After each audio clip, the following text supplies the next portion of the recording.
하나님의 말씀 마태복음 24장 20절입니다.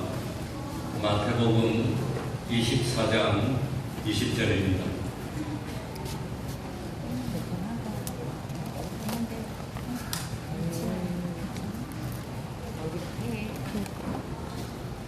마태복음 24장 20절입니다. 제가 읽겠습니다. 너희의 도망하는 일이 겨울에나 안식일에 되지 않도록 기도하라.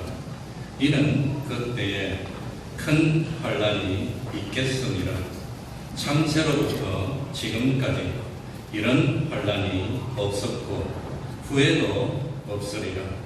그 날들을 감하지 아니할 것이면 모든 육체가 구원을 얻지 못할 것이나 그러나 택하신 자들을 위하여 그 날들을 감하시리라. 그때에 사람이 너희에게 말하되 보라, 그리스도가 여기 있다, 혹 저기 있다 하여도 믿지 말라. 거짓 그리스도들과 거짓 선지자들이 일어나 큰 표적과 기사를 보이려 할 수만 있으면 택하신 자들도 미혹하게 하리라. 보라, 내가 너희에게 미리 말하였노라. 그러면 사람들이 너희에게 말하되 보라, 그리스도가 광야에 있다 하여도 나가지 말고 보라, 골방에 있다 하여도 믿지 말라.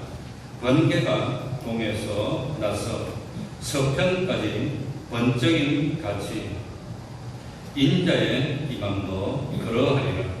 죽음이 있는 곳에는 독수리들이 모일지니라. 그날 환난 후에 즉시 해가 어두워지며 달이 빛을 내지 아니하며 별들이 하늘에서 떨어지며 하늘의 권능들이 흔들리리라. 그때에 인자의 징조가 하늘에서 보이겠고 그때에 땅의 모든 족속들이 통곡하며 그들이 인자가 구름을 타고 능력과 큰 영광으로 오는 것을 보리라. 저가 큰 나팔 소리와 함께 천사들을 보내리니 저희가 그 택하신 자들을 하늘 이 끝에서 저 끝까지 사방에서 모으리라. 아멘. 31절까지 읽었습니다. 오전에 20절을 읽지를 못했습니다. 너희의 도망하는 일이 겨울에 일어나지 겨울이나 안식일에 되지 않도록 기도하라 그랬습니다. 이스라엘 땅은 여름이 건기입니다. 겨울은 우기입니다. 우기가 되면은 폭우가 내리는 경우가 많고 옛날에는 도로가 포장이 안 됐습니다. 그래서 비가 오면은 땅이 질어서 빨리 이동하기에 불편하고 도망하기에 적합하지 못합니다. 또 안식일은 멀리 이동하거나 하는 것이 그게 안식일날 할 일이 아닙니다.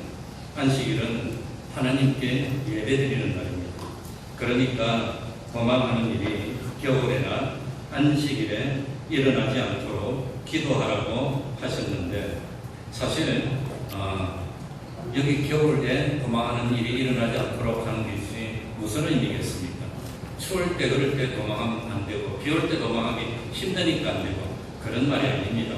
여기 겨울은 만물이 얼어붙는 계절인데 특별히 신앙이 얼어붙는 계절, 하나님의 감동이 없고 마음에 하나님의 충만한 은혜가 없는 때 그때를 겨울이라고 표현했다고 합니다. 겨울에 난리가 생겨서 실패한 대표적인 사람이 누구였지요? 누구 있잖아요. 누구? 그게 바로 사울왕입니다. 하나님이 사울왕을 버렸습니다. 꿈으로도 선지자를 통해서도 도무지 계시를 보여주지 않았습니다. 답답했습니다. 그러니까 전쟁은 일어났고 하나님께 물어봐야 되는데 캄캄하고 하다가 안 되니까 누구 찾아갔지요? 무당 찾아갔어요. 무당. 점쟁이 찾아갔어. 그래가지고 자기도 죽고 아들들도 하루에 다 죽는 그런 비참을 겪고 말았다고 하는 겁니다. 그러니까 미리미리 기도하여서 우리들이 신앙이 어렵고 시험에 들어서 하나님이 응답하지 않을 그럴 때 큰일이 벌어지면 이기기 어려우니까 미리미리 30분 기도합시다. 우리 교단은 참 복이 있는 지도자를 만나서 50년 정도 그걸 준비하려고 기도했으니 얼마나 복이 있는 교단입니까? 기도는 쌓입니다. 자꾸 쌓이다가 때가 되면 폭발의 능력을 일으키는 겁니다. 그러니 미리미리 기도로 준비하라는 그런 겁니다. 참 하나님의 감동이 없는데 큰 일이 닥치면 방황하고 허둥대다가 실수하고 그러면 안 된다고 합니다. 안식일에 도망하는 일이 없도록 기도하라는 말씀의 뜻이 뭘까요? 생명을 건지기 위해서, 어려움을 피하기 위해서 하나님 앞에 죄를 범하면서까지, 하나님을 버리면서까지도 생명을 구원하기 위해서 도망하는 그런 일을 하지 않도록 미리 기도로 준비하라고 합니다. 그러니까 정말로 하나님께 기도를 열심히 하고 평생 주의를 지켜오던 사람은 환난이 나더라도 주의를 지킬 수 있도록 하나님이 은혜를 주신다고 합니다. 은혜를 주십니다. 그래서 참 우리가 세상에서 하나님을 버리면서 하나님을 배반하면서 죄를 범하면서까지도 지켜야 되는 것은 없다고 하는 겁니다. 다 내어줄지라도, 심지어 나를 내어줄지라도, 생명을 내어줄지라도 하나님은 버릴 수 없어. 그게 우리 신앙 고백 아닙니까? 그거 아닙니까? 그거 잘못입니까? 그러니 참 우리가 조심하고 미리 깨어서 기도하는 사람은 환난이 났을 때 아가서에 보면 오히려 기쁜 겁니다. 오히려 참 즐거운 겁니다. 이 심판날이 오면은 준비한 사람은 심판날이 뭐하는 날이지요? 잠시날. 준비하지 않은 사람은 심판이 오면 어떻게 되지요? 두려워 떨고 조금 있으면 나옵니다. 눈물 흘리고 그런다고 하는 겁니다. 21절에 보니까 이는 그때에 큰 무엇이 있겠습니다. 그냥 환난이 아니라 큰 환난이 있는 겁니다. 창세로부터 지금까지 이런 환난이 없었고 후에도 없으리라. 예루살렘이 멸망당할 때 제가 기록을 읽어보니까 실제로 추측이겠지만 100만 명 이상이 죽임을 당했다고 그렇게 나옵니다.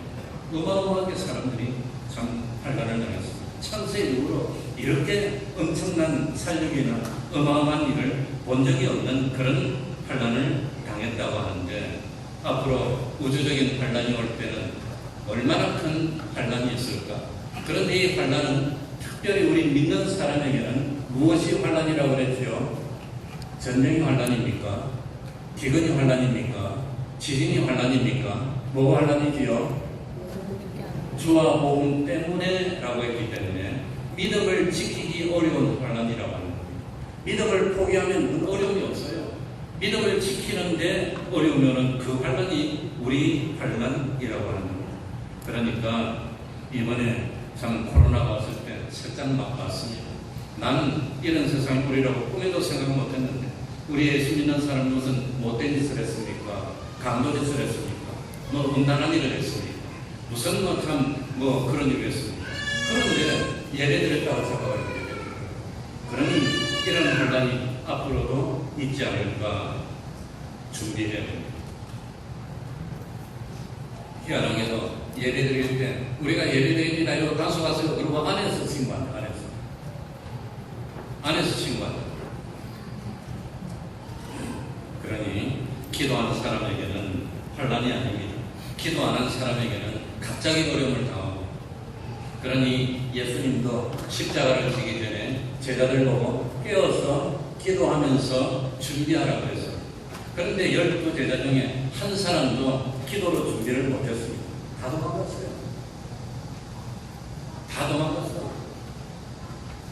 그러다가 베드로는 용기를 가지고 옆에 있다가 마지막에 갔지만 칼을 휘두르는 그런 실수를 하고 말았다고 합니다. 22절입니다. 우리 다 같이 읽어볼까요? 22절. 그 날들을 같이 읽겠습니다. 뭡니까? 시작. 그 날들을 감하지 아니할 것이며 모든 육체가 구원을 얻지 못할 것이나 그러나 택하신 자들을 위하여 그 날들을 감하시리라. 우리는 많이 들어서 알고 있습니다. 며칠 동안 환란을 당합니까? 열흘 동안. 그러니까 정해진 기간이 계속되지 않습니다. 하나님이 견딜 수 있도록 도와주지 않으면 도무지 환란을 끝까지 이겨서 견딜 수 있는 육체를 가진 사람이 없다고 합니다. 계속해서 힘들면 견딜 수가 없습니다. 그래서 역사적으로 순교사화를 적은 책들이 있습니다. 뭐 유명한 것 중에 하나가 존 폭스라고 하는 사람이 순교사화가 순교한 사람들의 이야기를 모아서 기록해낸 책인데, 그런 데 보면 처음부터 끝까지 의연하게 이렇게 해가지고 이기고 생명을 내어주고 그렇지 못합니다. 나중에 척박하고 핍박하고 이러면 배교를 합니다. 대부분 배교를 하고 난 뒤에 와서 또 그냥 눈물 흘리고 막 해결을 하는 거예요. 그러다가 최종적으로 결심을 하고 참 생명을 하나님께 바치는 그런 일을 하는데, 제가 옛날에도 말씀드린 것 같은데 이 화형 같은 거 시킬 때는 보통 나무 기둥을 세우고 그 다음에 장작을 쭉 쌓습니다. 그리고 어떻게 한다고 그랬죠? 쇠줄로 사람을 묶어요. 이게 쇠줄이 이 줄이 불타다가 풀어지면 도망가니까, 그럼 또 잡아서 다시 묶어야 되니까 쇠줄로 묶고, 그러고 난 뒤에 이 불을 붙이는데, 이거 뭐 재수가 없는 건지 재수가 좋은 건지 비가 오고 그러면 불이 잘 안 붙는데 또 그러면 어마어마하게 고생을 하는 거예요. 장작이 확 떠올라서 빨리 죽어야 되는데 안 죽는 거야 이거 그냥. 그러니까 불이 좀 왔다가 멀어지고 좀 왔다가 멀어지면 얼마나 고통을 겪는.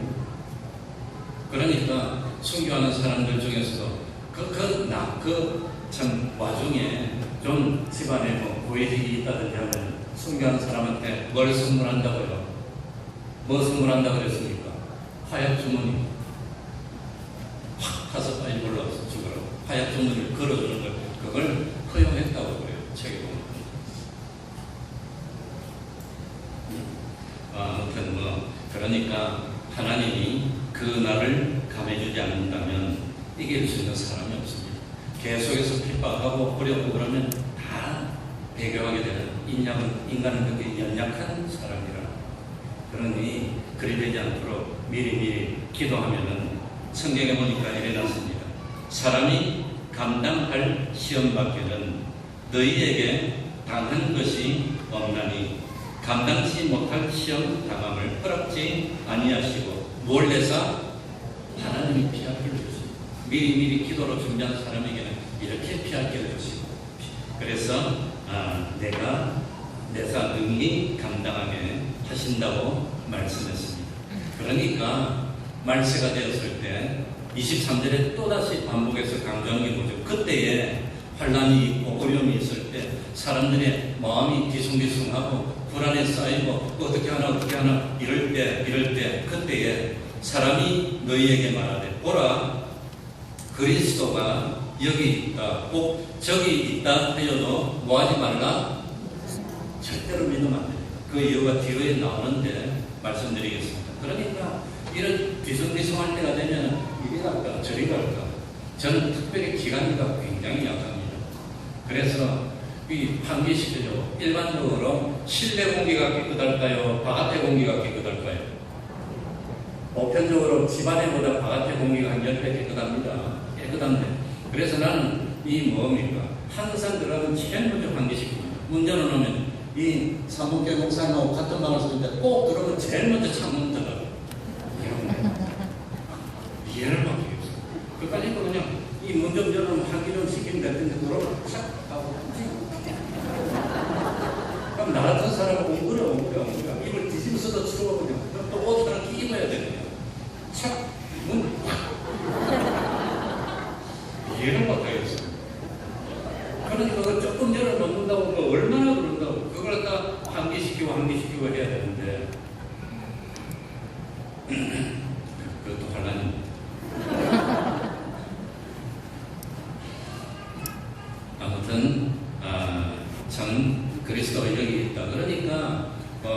사람 목이 안 좋아서 황사라든지 미세먼지가 많이 오면은 딱 표가 나고 지금도 편도성이 약간 아파요. 에어컨바람이 잘 오니까. 그러니까 힘든데 병원에 가서 의사 보고 물어봤습니다. 요즘 공기도 안 좋게 한데 어떡할까요? 물어보니까 그 의사가 대한민국에서는 피할 데가 없어. 갈 데가 없어. 그러니까 주님 오실 때가 가까워서 횡행하고 이상하고 하면 이리 가고 저리 가고 할 생각을 하라 말입니까? 하지 마라 말입니까? 그거 하지 마. 저기 가야 살 수 있어. 여기 가야 살 수 있어. 여기 가도 죽어요. 저기 가도 죽어요. 그러니 예수님이 믿지 말라. 그리스도가 여기 있다 저기 있다도 믿지 말라. 믿지 말라. 이 거짓 그리스도들이 우리를 유혹하기 위해서 어떤 일을 하지요? 어떤 일을 하지요? 24절에 나옵니다. 보세요. 뭐라고 했지요? 거짓 그리스도들과 거짓 선지자들이 일어나 큰 무엇과 무엇을 보여? 표적과 기사를 보여 할 수만 있으면 택하신 자들도 미혹하게 하리라. 우리 강한대 목사님이 세월을 아끼라 때가 악하니라. 모순이 뭡니까? 나 모순이 뭐 사람입니다. 모순이 뭡니까? 그래서 아무리 생각해도 모르겠어요. 24절에 봅시다. 24절 말씀의 문제점이 뭘까요? 뭡니까? 거짓 그리스도들과 거짓 선지자들이 일어난 큰 무엇과 무엇을 보인단 말이죠. 표적과 기사를 보이는데 표적과 기사를 보여도 뭐라 말입니까? 가짜라고. 왜 가짜일까요? 왜? 표적과 기사를 보여도 가짜인데 왜 가짜일까요? 자, 예수님이 2000년 전에 오셔서 초림하셨을 때는 알도록 오셨습니까? 모르게 오셨습니까? 알게 왔습니까? 다 알았습니까? 그때? 잘 몰라. 예수님이 처음 오실 때 오신다는 소식을 누가 전했지요? 천사가 전했습니다. 누구에게 전했어요? 목동에게 전했습니다. 그러면 지나가는 길에 상식적으로 참 예수님에게 경배하는 동방박사가 몇 명이었죠? 성경에는 안 나옵니다. 안 나오는데 이 예물을 세 가지 드립니다. 그래서 세 사람이라고 하는데 그건 모릅니다. 그리고 동방박사들이 경배하는 곳이 어디지요? 마곡간 아닙니다. 집에 있을 때 왔습니다. 성경은 집으로 나옵니다. 그러니까 처음에는 나올 때는 그 호적하기 위해서 사람들이 많이 왔는데 나중에 시간이 지나가는데 빠지고 난 뒤에는 집으로 옮기지. 계속해서 마곡간에 그건 아닙니다. 며칠 동안 있다가 옮기고 난 뒤에 동방박사는 한참 더. 그런데 이 거짓 그리스도들과 거짓 선지자들이 큰 표적과 기사를 보이는데 그게 넘어가면 안 된답니다. 2000년 전에 예수님이 오셨을 때는 자기가 그리스도인 것을 사람들이 몰랐습니다. 그래서 공생애를 하고 기적을 베풀고 나중에 가이사를 빌리고 와서 제자들에게 사람들이 나를 누구라고 하더냐 물어봅니까? 안 물어봅니까? 물어봅니다. 그러니까 초림하셨을 때는 예수님이 내가 그리스도인이라 내가 예수니라 하는 것을 보이기 위해서 수많은 표적과 기적을 행했습니다. 그러면 상식적으로 한번 물어봅시다. 예수 그리스도하고 그리스도 예수하고 어떻게 다릅니까? 어떻게 다를까요? 성경에 보면은 예수님의 제자들은 보통 예수 그리스도라고 표현합니다. 그런데 사도 바울은 그리스도 예수라는 표현을 상당히 많이 씁니다. 어떻게 다를까요? 어떻게 다르지요? 어떻게 다르기는 예수 그리스도는 예수가 앞에 나오고 그리스도 예수는 그리스도가 앞에 나오죠. 그런데 예수님의 제자들은 12제자 중에서 2사람은 예수님의 사촌 동생입니다. 누구지요? 야고보와 요한은 살로메가 이모라고 보통 되어 있습니다. 예수님이 십자가에 못 박힐 때 그때 밑에 있던 사람 중에서 이모와 하고 나옵니다. 이모. 그 이모가 누굴까? 그래서 예수님이 십자가에 못 박힐 때 밑에 있었던 그 성부들을 다 가져와가지고 한 사람씩 똑같은 사람을 제해 나가는 겁니다. 그러니까 누가 남았어요? 누가 남았죠? 살로메가 남았어요. 그래서 보통 학자들이 생각할 때는 살로메가 이모가 아닐까 그렇게 추측합니다. 100%는 아닙니다. 그러니까 그 야고보 요한 같은 사람은 예수님을 미리부터 알고 있었을까요? 몰랐을까요? 알고 있었다는 겁니다. 그러면 야고보와 요한의 친구들인 베드로와 안드레는 알고 있었을까요? 몰랐을까요? 알고 있었어. 그러니 그 참 예수님의 12제자 중에 상당수는 예수님의 제자가 되기 전에부터 아는 사이입니다. 아는 사이. 그러니까 참 그전에는 그리스도인 건 몰랐어요. 예수님이 누구인 것만 알았단 말입니까? 예수인 줄 알았어. 예수. 그냥 예수였어. 마리아의 아들로만 알았는데 어느 날 보니까 그분이 누구였단 말입니까? 그리스도야. 그래서 예수가 그리스도였어요. 예수가. 이 그 뜻입니다. 예수 그리스도. 예수라는 사람이 그리스도야. 아이고 놀래라. 이때까지 우리가 예수님을 의뢰했구나. 그게 예수 그리스도라고 하는 겁니다. 그리스도 예수는 뭡니까? 사도 바울은 예수님은 몰랐어요. 마리아의 아들은 몰랐어. 그냥 뭐 흉악한 범죄인 줄 알았어. 그런데 다메섹으로 가다가 부활하신 예수님, 그리스도를 먼저 만난 겁니다. 근데 그 그리스도가 알고 보니까 마리아의 아들 예수였네. 그래서 그리스도가 예수라고 하는 겁니다. 강조합니다. 그건 상식이 뭐라고 상관없습니다. 성경을 볼 때 그런 뉘앙스의 차이가 있다고 합니다. 거짓 그리스도들과 거짓 선지자들이 큰 표적을 행했는데 예수님이 처음 오셨을 때는 자기가 그리스도라는 걸 가르치고 증명해 보이기 위해서 소경의 눈을 띄우고 죽었던 나사로를 살리고 바다 위를 걸어오고 그래서 가나에 물로 포도주를 만드는 창조의 기적을 일으키니까 예수 그리스도 하나님의 아들이십니다 하고 무릎 꿇었다고 하는 겁니다. 그런데 예수님이 재림하여서 왔을 때도 또 기적을 행해서 내가 그리스도라는 걸 증명할 필요가 있습니까? 없습니까? 그때는 없다는 거예요. 재림해서 뭐하려고 또다시 기적을 행해서 내가 그리스도라는 걸 보일 필요가 있습니까? 재림할 때는 혼자 옵니까? 초림할 때처럼 천군천사를 거느리고 옵니까? 천군천사를 거느리고 뭘 불면서? 나팔을 불면서. 그러니까 재림하여서는 기적을 행해서 내가 예수라는 걸 증명할 필요가 없는 겁니다. 재림하면 구원의 역사는 끝이 납니다. 뭐가 시작되지요? 심판이 시작되는데 내가 뭐 기적을 행해서 뭐 내가 예수니라 그런 걸 할 필요가 없는 겁니다. 그게 함정이라고 합니다. 그러니까 주님이 오시는 징조가 보이고 말세가 됐을 때 이 참 사단들이 우리를 유혹하기 위해서 표적과 기적을 보여도 그건 사탄도 그렇게 보이는 겁니다. 보여도 그게 넘어가면 안 됩니다. 사탄은 절대로 뭘 못하지요? 하나님 찬양하는 일을 못한다고 합니다. 우리가 이런 상식을 가지고 있다면 그리스도가 여기 있다 저기 있다 신령하다더라 병을 고친다더라 한때는 대한민국도 뭡니까? 기도원에 가가지고 물을 바르니까 병이 났대 뭐가 났네. 근데 지금 다 없어졌어요. 그거 아니라고 합니다. 재림하신 예수님은 큰 표적을 보일 필요가 없습니다. 왜냐하면 모든 사람이 말을 안 하더라도 그분을 예수님으로 알기 때문에 초림할 때는 다릅니다. 그러니까 유혹에 넘어가는 일이 없도록 해야 됩니다. 그래서 25절 26절에 보면 보라 내가 너희에게 미리 뭐하였노라 다 가르쳐줬어. 가르쳐줘도 넘어가는 사람이 꼭 나와 엉뚱한 짓 하다가 엉뚱한 소리.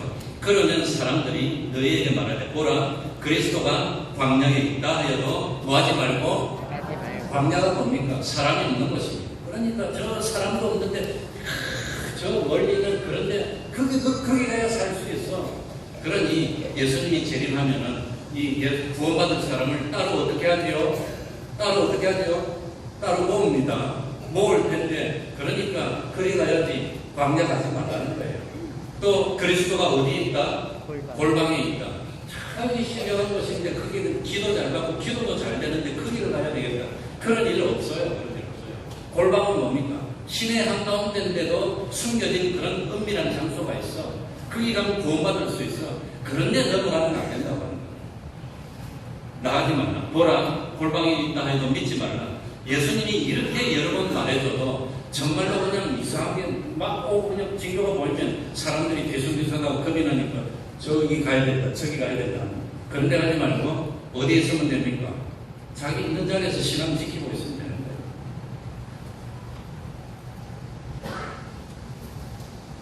그래서 예수님이 24장 4절에서도 미혹을 받지 말라 11절에서도 사람이 미혹하겠으며 23절에서도 그리스도가 여기 있다 저기 있다 해도 믿지 말라 26절에서도 또 믿지 말라 이렇게 했는데도 믿을 사람 분명히 있을 거예요. 있죠? 이 자리도 있을 거예요. 그럴 때, 신목사가 말했는데, 그럴 걸 하지 마시기 바랍니다. 그러니까, 예수님이 재림하시는 모습은 어떻게 재림하시지요? 27절에 보세요. 어떻게 재림하시지요? 무엇이? 번개가 동편에서 나서 서편까지 범정인같이 인자의 임함도 그러하리라. 번개가 오면은 나만 합니까? 너만 합니까? 우리만 합니까? 다 알아요. 다 알아요. 그러니까 주님이 재림하는 것은 다 알고 오신다는 거예요. 다 알게. 그러니까 주님이 재림하시는데 내가 모르고 혼자만 앉아있을 수가 그 다음 뭐지요? 말해보세요. 없어. 안 한다고 작성해서 일단 장소 체험.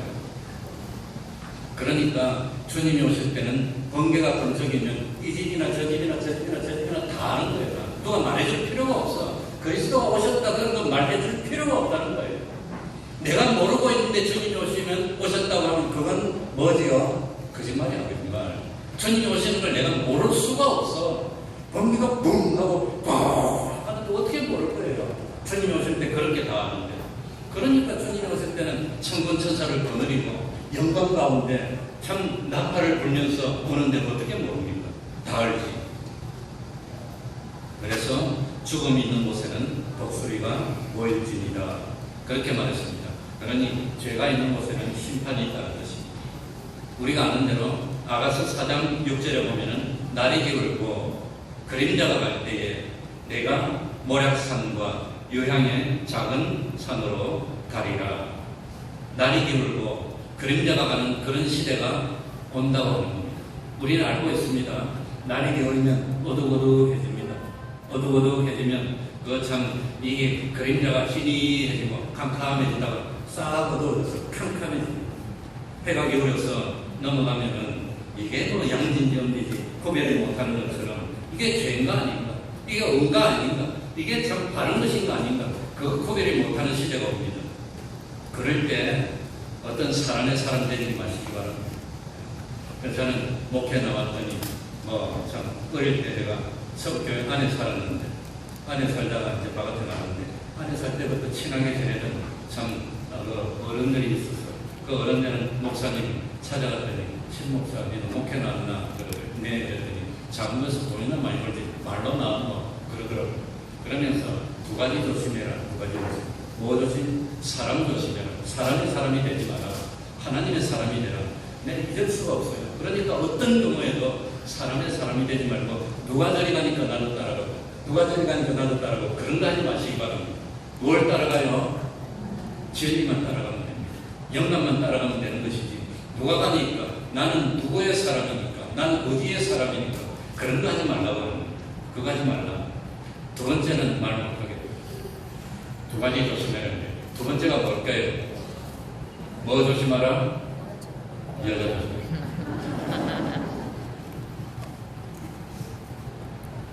두 가지 말했어요.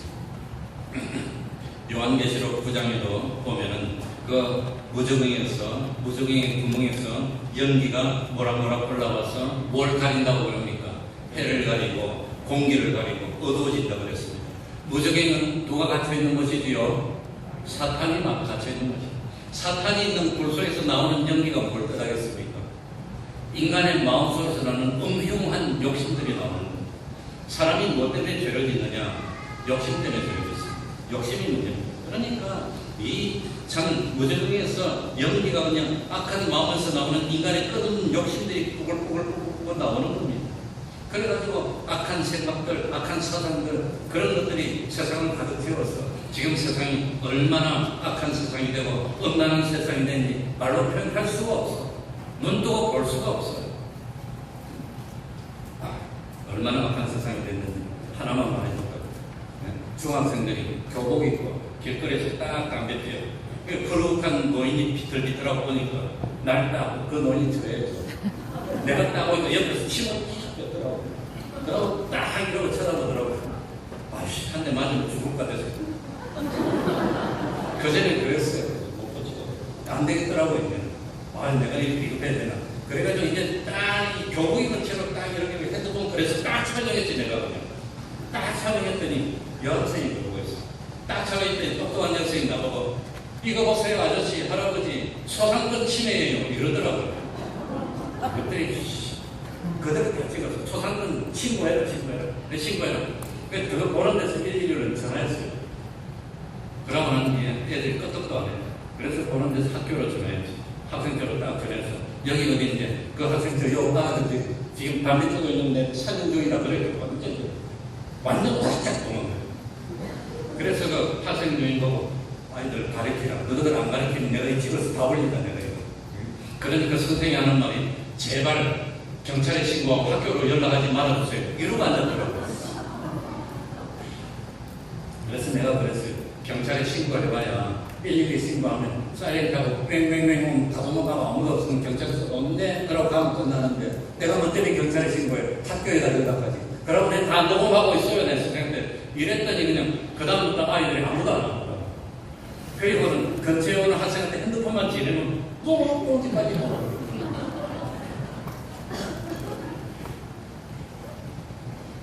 그러니까 우리 아들이 아빠 잘못하면 맞아주고 하지 마. 그게 뭡니까? 세상이 악해져서 아이들도 참 어른 무서운 일 모르고 그냥 그리 됐습니다. 그러니까 참 악한 욕심들이 세상을 점령해서 햇빛을 가리게 될 그런 때가 온다고 하는 거예요. 그런 때는 우리가 어디로 가야 주님을 만나지요? 모략산은 뭡니까? 참 방부제입니다. 소금입니다. 썩지 않고 쇠하지 않고 다른 이 세상에 휘둘리지 않고 고독하더라도 신앙을 지키는 정점으로 가야 됩니다. 유향의 작은 산, 기도의 작은 산, 골방으로 들어가서 조용히 기도하면서 하나님께 기도하는 우리가 되어야 됩니다. 그게 29절에 나옵니다. 볼까요? 29절. 그날 환난 후에 즉시 무엇이 어두워지며 해가 어두워지며 달이 빛을 내지 아니하며 별들이 하늘에서 떨어지며 하늘의 권능들이 흔들리리라. 그날 환난 후에, 그러니까 참 멸망에 가정한 것들이 거룩한 곳에 서서 온 참 교회를 참 휩쓸고 가는 이런 환난의 때에 뭐가 어두워진단 말입니까? 해가 어두워진단 말입니다. 해가 어두워지는 게 뭘까요? 해가 어두워지면 빙하기가 오는 거지. 사람 다 죽는 거지. 달도 어두워지면 사람 못 사는 거지. 그러니까 이거는 이 종말에 가는 것은 하나님이 다 상징으로 보여주십니다. 해가 어두워지는 게 뭡니까? 이 해가 어두워지는 것이 날이 기울 때입니다. 그림자가 갈 때입니다. 이거는 무엇이 사라지는 거지요? 빛이 사라지는 것. 빛이 누가 빛입니까? 예수님이 빛입니다. 이 예수님이 나는 길이요. 그 다음에 뭐라 그랬죠? 진리요. 진리의 빛이 사라지는데 뭐가 옳은지 모르겠어. 뭐가 바른지 모르겠어. 뭐가 참 참인지 모르겠어. 뭐가 걸린지 모르겠어. 그런 때가 온다고 하는 겁니다. 그런 때가 뭡니까? 해가 어두워지고 세상이 기근이 왔습니다. 먼저 목사님. 근데 참 뭡니까? 뭐가 없어서 기근이라고요? 기근이 다른 게 기근이 아닙니다. 말씀이 없는 게 기근입니다. 하나님의 감동이 없는 그게 기근이지. 이거 뭐 양식이 없는 게 기근이 아니라고 하는 겁니다. 환란이 뭐가 환란입니까? 전쟁이고 지진이고 이런 게 환란이 아니에요. 신앙을 지키지 못하게 하는 그게 환란입니다. 기근이 뭡니까?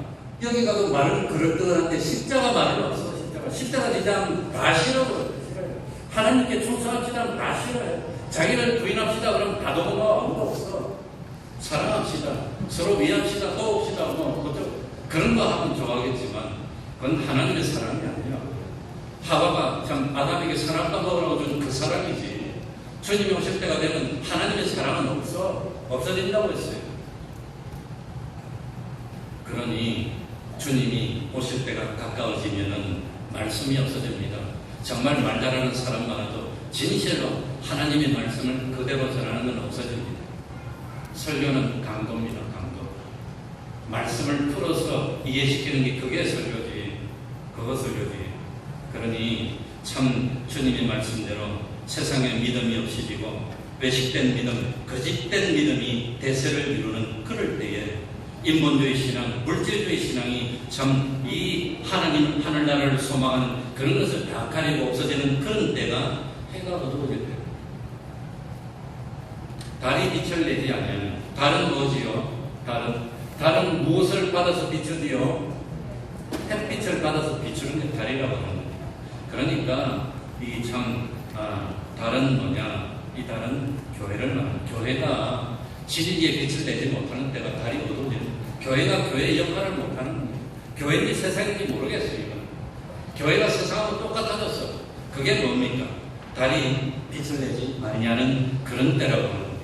주님이 오실 때가 가까워지면서 참 교회에 대한 세상의 탄압이 시작되고, 교회는 점점 짠맛을 잃게 되고, 오늘날 교회가 왜 이 지경이 됐습니까? 예수 믿는 사람이 왜 이 지경이 됐습니까? 짠맛을 잃어버리니까 버림당하지. 짠맛을 잃어버리니까 밟히지. 예수 믿는 사람은 정말로 존경받아야 되는데, 정말 뭐 최고로 행복한 거는 안 믿는 사람이 저 사람은 진짜 목사라고, 진짜 목사라고 그렇게 해서는 그런 말을 들어야 되는데, 그게 막 그런 말이 없어졌어요. 달이 빛을 내지 못해 교회인지 아닌지 알 수가 없어.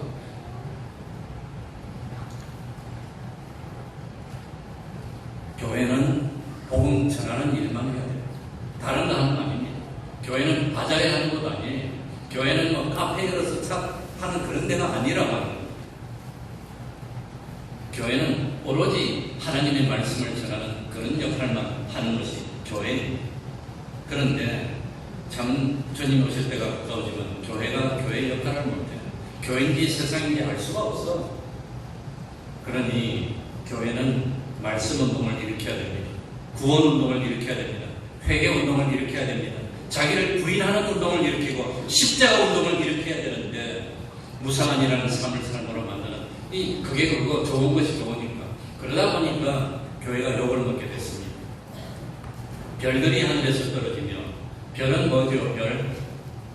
별은 뭐지요? 요한계시록 1장에 보니까 별은 7교회의 뭐지요? 7교회 사자가 별입니다. 별들이 떨어지는 것은 교회 사자들이 타락한 거예요.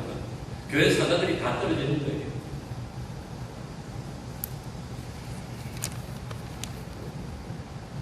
그런 일이 와서, 야, 요즘은 목사님이랑 제일 안 믿어. 안 믿어. 목사님 그냥. 목사가 목사고 목사라면 안 되잖아요. 그런데 세상이 그리 되고 말았어요. 목사라면 더 못 믿겠어. 그냥. 예수 믿는다면 더 못 믿겠어. 한 번은 택배기사가 우리 교회 택배를 갖다 주고 갔는데, 뭘 시켰더라 그때 기억이 잘 안 나는데, 쌀 같은 거 아주 무거운 걸 시켰는데, 4개를 시켰는데, 우리 교회 4층에 있고 엘리베이터가 없어요. 근데 1층 작결가에 입구에다 딱 던지고 전화로 택배 놓고 갔다 그러더라고요. 얼마나 화가 나는지. 원래는 무역업에 종사하던 사람인데 도어 서비스 아닙니까? 문간에서 문간까지 갔다 야지 1층에 던지면 나 허리가 안 나오는데 어떡하란 말이야. 나 혼자서 화가 잔뜩 나가지고, 그래가지고 택배에서 전화해서 무거운 걸 1층 길바닥에 던져놓고 가면 되냐고 그랬더니, 택배에서 나한테 전화 왔어. 뭐라고요? 목사님, 나도 집사입니다. 그래서 내가 그런 때는 집사하지 말고 안 믿는 사람이래요. 하나님 용맹히 말하고, 어디 그런 데다 집사를 걸고 있어. 우리 교회 사택을 살 때 우리 교회가 금전적으로 어려울 때입니다. 교회에 참 뭡니까? 금전적으로 사고가 일어나서 다 하고 들어먹고 날아가지고 건강이 됐을 때, 그때 이 교회 사택을 사게 됐어. 하나님께 기도했더니 그 사택을 갖다가 그 전세에 있었는데, 근데 이 사람이 월세를 내라고 그러길래, 어려운 교회가 뭐 월세를 어떻게 내? 하나님 사라고 하는가 보다. 그런데 교회 금융사고가 빵 터지더라고요. 빵 터졌는데 어쩔 거예요? 하나님이 살아있으면 하나님 책임지겠죠. 그래가지고 교회 사택을 사게 됐는데, 하필이면 이 교회 사택을 파는 사람이 우리가 지금 들어있는 교회 전에 있던 교회 집사님입니다.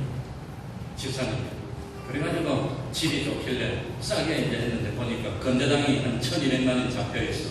세 건이 1,200만 원. 1,200만 원 밖에 안 되니까, 집값이 뭐 2억이 넘으니까 계약금 2천만 원 걸면 그거 가지고 건대당 풀고 그러면 될 것 같으니까 딱 줘서 계약을 딱 했어.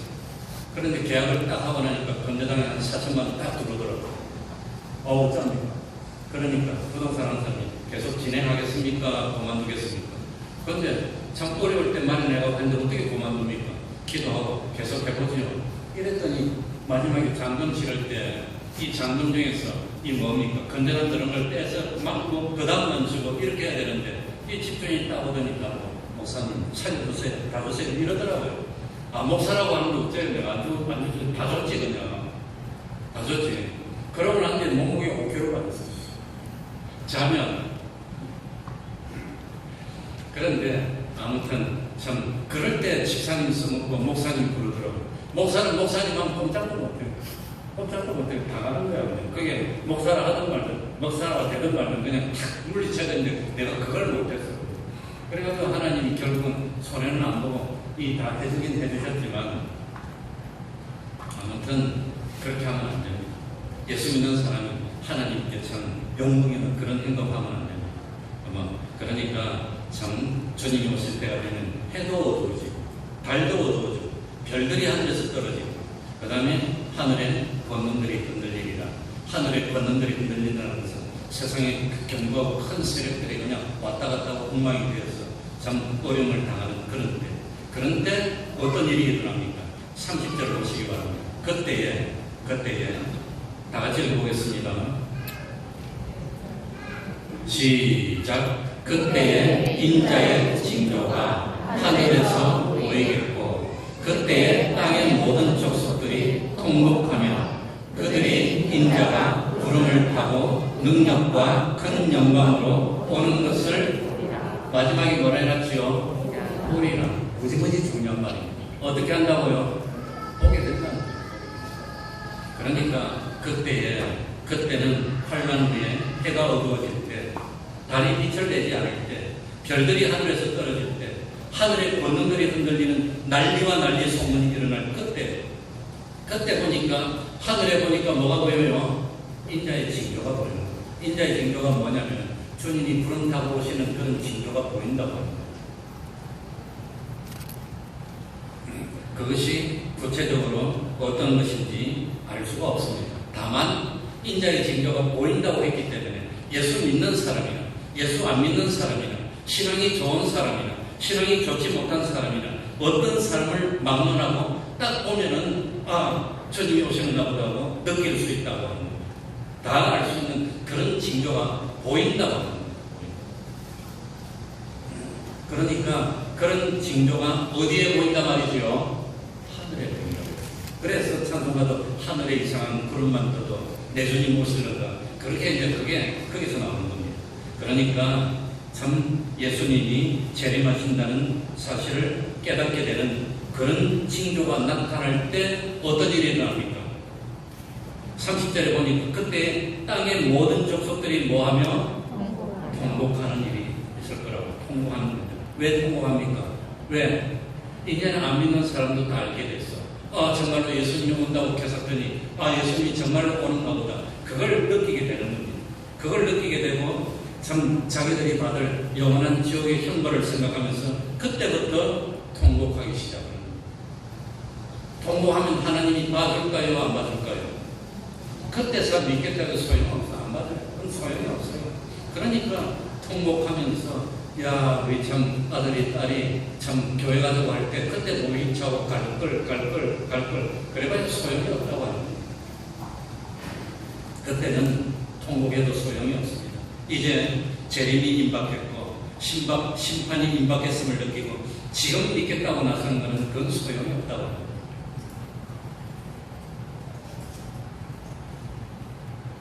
그들이 인자가 구름을 타고 능력과 큰 영광으로 오는 것을 뭐하리라? 보리라. 그런데 어떻게 내가 모를 수 있어요? 예수님 오는 걸 다 본다는데 어떻게 모를 수가 있어요? 다 본다고 그래요. 그러니까 그리스도가 여기 있다 저기 있다는 것은 진짜입니까? 가짜입니까? 내가 못 봤는데 그리스도 온 것은 가짜입니까? 진짜입니까? 그 가짜라는 거예요. 어떻게 내가 모를 수가 있어요? 번개가 뜨고 있어요. 번째 지금까지 다 이렇게 주님이 다 알도록 오는데 주님이 오는 것을 그때 오는 것도 뭡니까? 구름을 타고 능력과 영광으로 오는 것을 보리라고 했는데 어떻게 내가 모를 수가 있습니까? 다 보게 되는데. 그러니까 내가 모르는데 내가 안 봤는데 예수님이 먼저 와주시면 그건 뭐지요? 가짜입니다. 그 가짜라고 합니다. 보리라고 보리. 그러니 나도 모르는 사이에 주님이 이미 재림하여서 계실 수가 없다고 합니다. 그건 없습니다. 분명히 성경 말씀에 보리라 했습니다. 본다고 한 겁니다.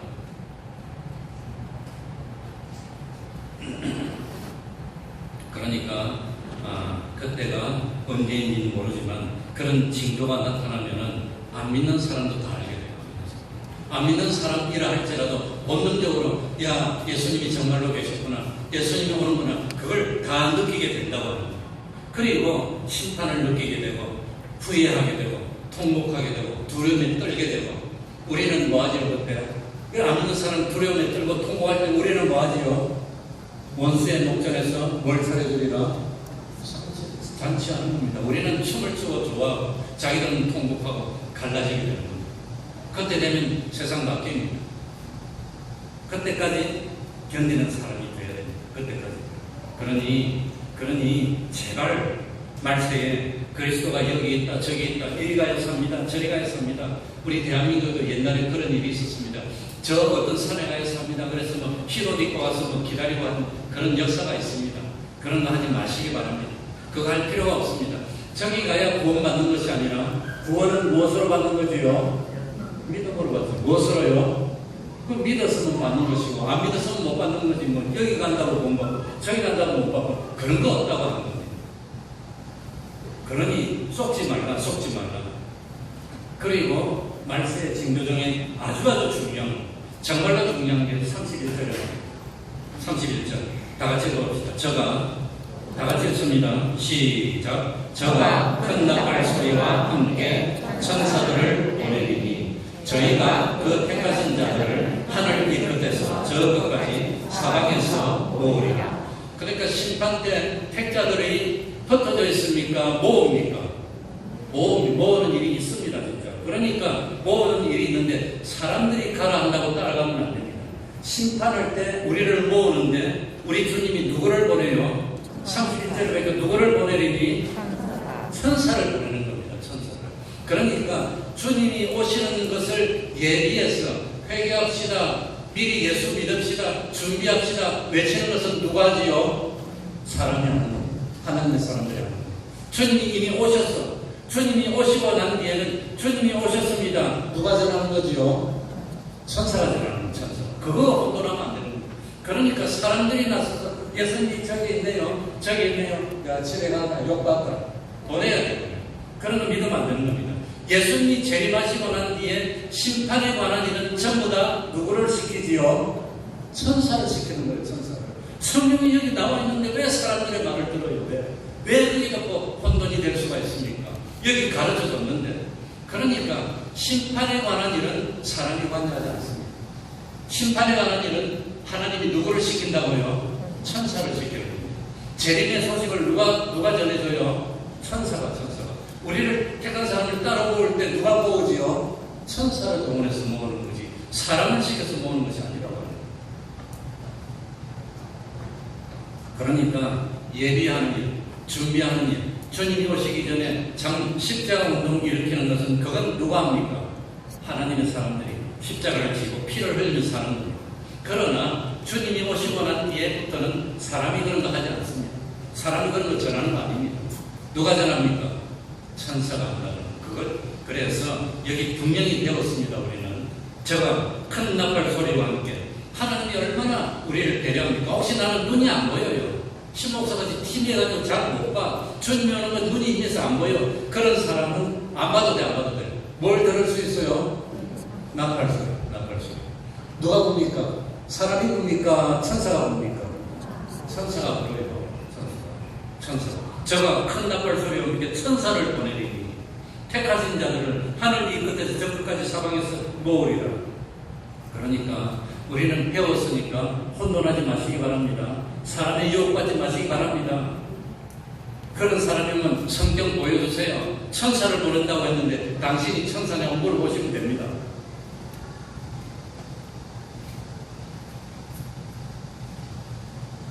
천사를 시켜서 나팔을 불고 우리들을 모으고 심판에 관한 일은 천사가 하고, 그리고 예수 믿고 구원 얻자고 복음을 전하는 것은 우리들이 할 일입니다. 이럴 때 주님이 오시면 이런 일이 생길 테니까 우리가 뭐 하고 있어야 되지요? 건너뛰어서 44절로 갑니다. 44절 다 같이 이러므로 너희도 뭐하고 있으라? 그러니까 예비하고 있는 거예요. 예비하는 사람은 불을 밝히고 신랑을 맞이하는 것이고, 예비 못한 사람은 그때는 울어도 안 되는 거예요. 불을 두들고 열어달래도 모른다고 그러는 거예요. 예비하고 있으라. 생각지 않은 때에 누가 오리라?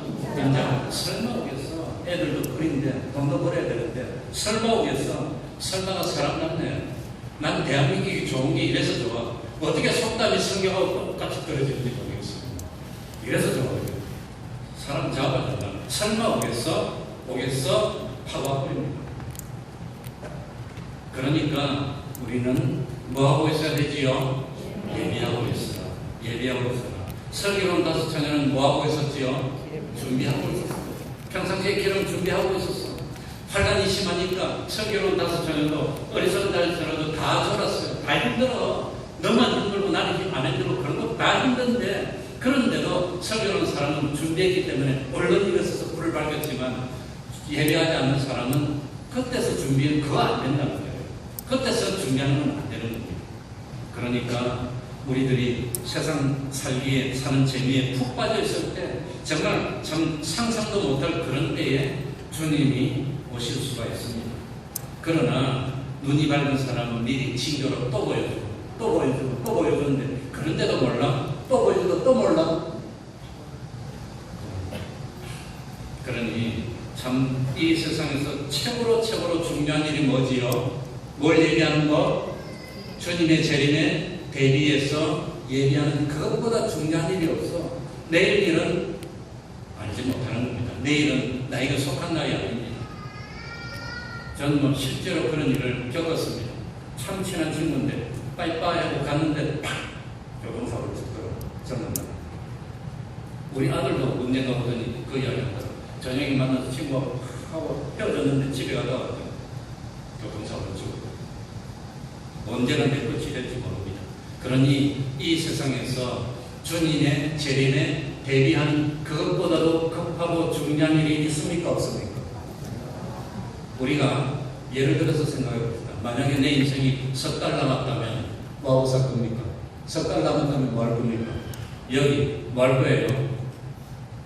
저는 뭐 여행하는 거 좋아하는데, 여행하고 수영하는 거 좋아하는데 수영이나 하다가 죽을까 봐요. 내가 보니까 전도사할 때 어떤 사람이 암에 걸려서 죽는데 죽기 전에 뭐보다 죽었나? 내가 말한 것 같은데 한번. 실제로 그 사람은 만화 같다는 그거보다 이것도 죽더라고요. 그러니까 만약에 내 인생이 석 달 남았다면 석 달 동안 돈이나 좀 더 벌고 뭐하다가 죽을 겁니까? 석 달 동안 뭐 놀다가 죽을 겁니까? 뭐 하겠어요? 예비하는 일 하겠지. 아, 내가 참 사람하고 풀지 못한 거 있으면 그거 풀고, 내가 회개하지 못한 거 있으면 회개하고, 참 기도하지 못한 거 있으면 기도하고, 그리고 맡은 일에 참 충성하고, 한 번이라도 참 외쳐서 참 전도라도 더 하고, 뭐 충성하고, 그러다 가야 되지. 뭐 석 달 남았다면 뭐 하겠습니까? 그리고 석 달이 아니라 3년 남았다면 뭐 할 겁니까? 3년 남았다면 이리저리 놀러 다니다가 죽겠습니까? 3년이 아니라 30년 남았다면 뭐 하다가 죽을 겁니까? 그러니까 생각해보면 내일 일을 알지 못하기 때문에 나에게 무엇보다 중요한 일이 없다? 주님의 재림에 대비해서 예비하고 준비하는 그 일보다 인생에 더 중요하고 더 급한 일이 있습니까? 없습니까? 그런데도 우리는 그런 일 안 해. 오늘 충성 안 해도 돼. 오늘 할 일을 내일로 미루지 말고 어떻게 하자? 모레로 미루자. 뭐 그러고 교회 안 나와도 그러면 안 되는 거예요. 그러니까 사람들이 어디서 만약에 내가 석 달도 못 산다면 여기 가고 저기 가고 그러고 그러지 않을 거예요. 그런데 많이 남았다고 생각하나 봐. 나는 아주 많이 남았다고 생각하는데 그게 오해라고 합니다.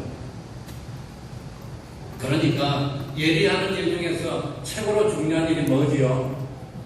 45절에 나와. 45절에 신목사 말 들을 필요 없어요. 성경 보면 45절에 뭐라 해놨지요? 충성되고 지혜 있는 종이 되어 주인에게 그 집 사람들을 맡아 때를 따라 양식을 나눠줄 자가 누구냐 이랬다고 하는 겁니다. 그러니 참 때를 따라 양식을 나눠주는 그 일입니다. 예수님은 때를 따라 양식을 나눠주는 일을 다른 말로 뭐라고 표현했지요? 베드로에게 내 어린 양을 모아라. 거기는 그 일보다 중요한 거 없어. 그거 해. 그거 하다가 주님 맞이하면 최고라고 하는 거예요. 그러니 주님이 누구 보고 충성되고 지혜 있다고 하느냐? 전 집 사람들을 만나서 때를 따라서 양식을 나눠줘요. 양식이 뭐지요? 오늘 배식했는데 배식하는 게 양식 나눠주는 겁니까? 그 양식 나눴잖아 그거 배식. 그러니 우리는 말할 거 압니다. 영의 양식이 영의 양식이라는 것 그건 굳이 말할 필요가 있습니까? 그러니까 정말로 중요한 것은 복음을 전하고 낙심한 사람이 있으면 그거 끌어들이고 참 멸망으로 가는 사람이 있으면 그거 하나 돌이키고 이거 하는 거 그거 하나님이 제일 기뻐한다는 거예요. 그거 하다 주님 맞이해요. 그리고 주님이 제일 싫어하는 게 뭐지요? 48절 49절 만일 악한 종이 그러니까 어떤 사람이 악한 종이지요? 마음에 생각하기를 주인이 어떻게 오리라? 더디 오리라고 생각하면 무슨 종이 되는 거지요? 악한 종이 되는 거예요. 난 아직 많이 남았어. 젊었으니까 남았어. 건강하니까 남았어. 그렇게 생각하는 게 악한 종입니다. 내일 알지 못해요. 우리는 언제 갈지 몰라. 미룰 수가 없어. 예수 믿는 것은 내일로 미루면 안 돼요. 안 되는 겁니다.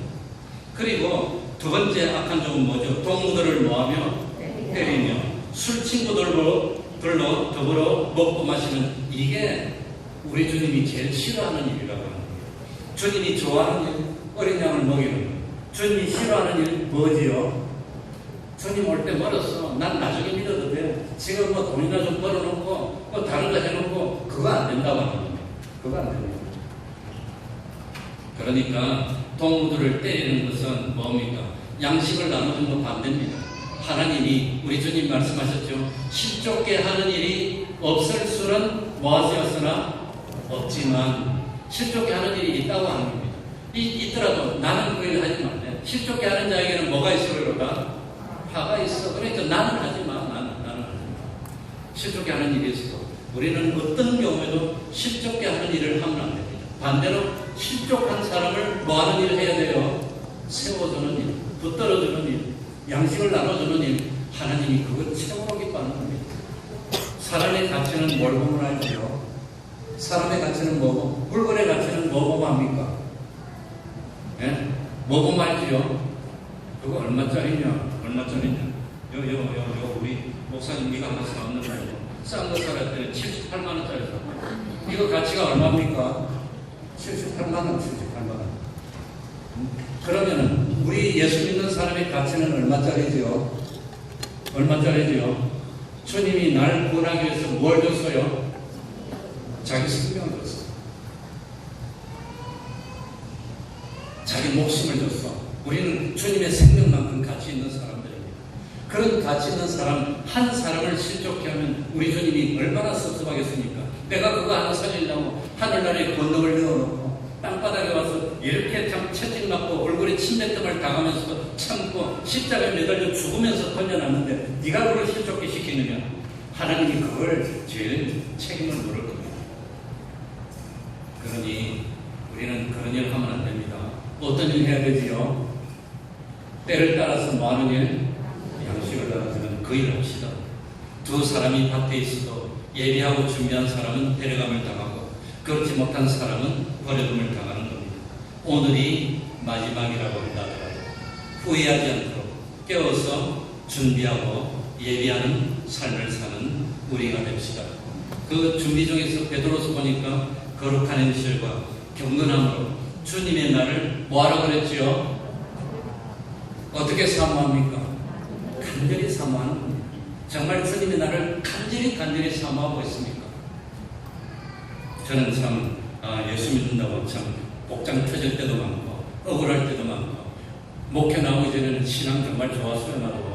나도 목회 나오기 전에 신앙 좋았는데 목회 나오니까 신앙이 다 죽더라고. 교회 들어보니까 교회 다니기 싫더라고. 목회하기 싫더라고 정말. 그러니 교회 다니시는 누구 보니까 다 때리치고 싶더라고. 그만큼 참 힘들고 어렵더라고. 누구 보고? 안 믿는 사람이 아니라 믿는 사람들 하는 거 보고 어렵더라고. 목회를 딱 나왔는데 목회 딱 나오고 나니까 서영 목사님 믿으셨는데 서 목사님 이런 거 말하고. 아무튼 교회 운영위원회 그런 게 그때 있었어요. 당이 같은 건데. 그게 딱 데리고 들어와서 구경시켜주고. 딱 그게 들어가서 얼마나 충격을 받은 교육시킨 것 같아요. 딱 보니까 목사님, 이러더라고요. 그거 예수 믿기 싫대더만 총에서 다 쏘고 싶더라고요. 우리 그런 사람 되지 맙시다. 되지 말고 거룩한 행실과 경건함으로 주님의 날을 정말로 사모하여서 주님이 오셨을 때 기쁨으로 맞이할 수 있는 우리의 양 되게 해달라고 통성을